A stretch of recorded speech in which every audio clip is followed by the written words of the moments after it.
taking the PSAT or SAT is in your future, there's a major change coming. Ava explains. First, a little bit of history. In the year 1926, Calvin Coolidge was America's 30th president. Robert Goddard launched space exploration by sending up the first rocket propelled by liquid fuel. 19-year-old Trudy Ederle dove into the history books by becoming the first woman to swim across the English Channel. A.A. Milne introduced young readers to the adorable, honey-loving bear, Winnie the Pooh.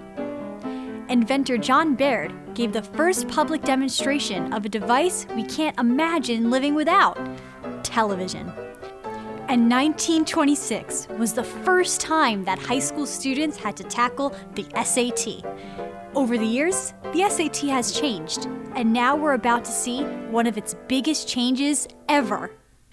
And that's the perfect cue to welcome back a good friend of Teen Kids News, Rob Franek. He's the editor-in-chief of the Princeton Review. Let's not keep our viewers in suspense. What is the big change for the SAT as well as for the PSAT?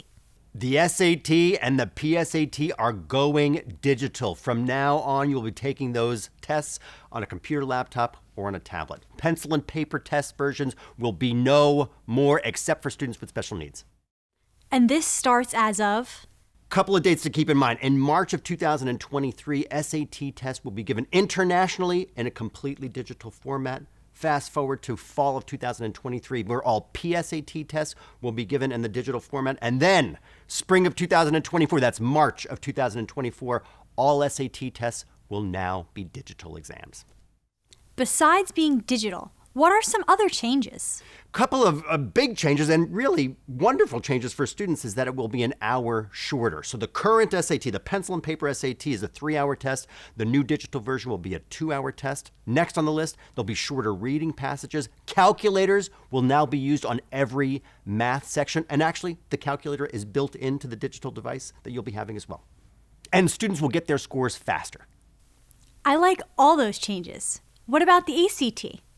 Well, right now, the ACT is giving all of their international testing locations for the ACT the digital version of the exam, and that's been happening for 3 years. It is very likely that the ACT domestically here in the United States will go fully digital, but they haven't announced it yet, so it will not happen this year.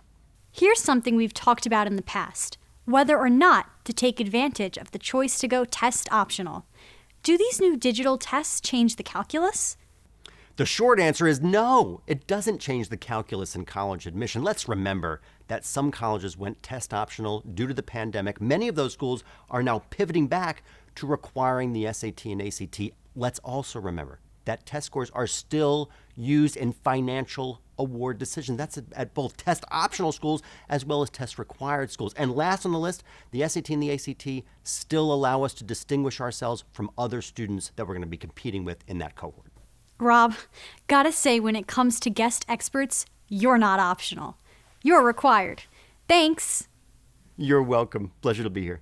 And if you're wondering if the new digital tests cost less than the old pencil and paper ones, Rob says the fees have not yet been announced, but the Princeton Review will post information on its website as soon as they know about this. For Teen Kids News, I'm Ava.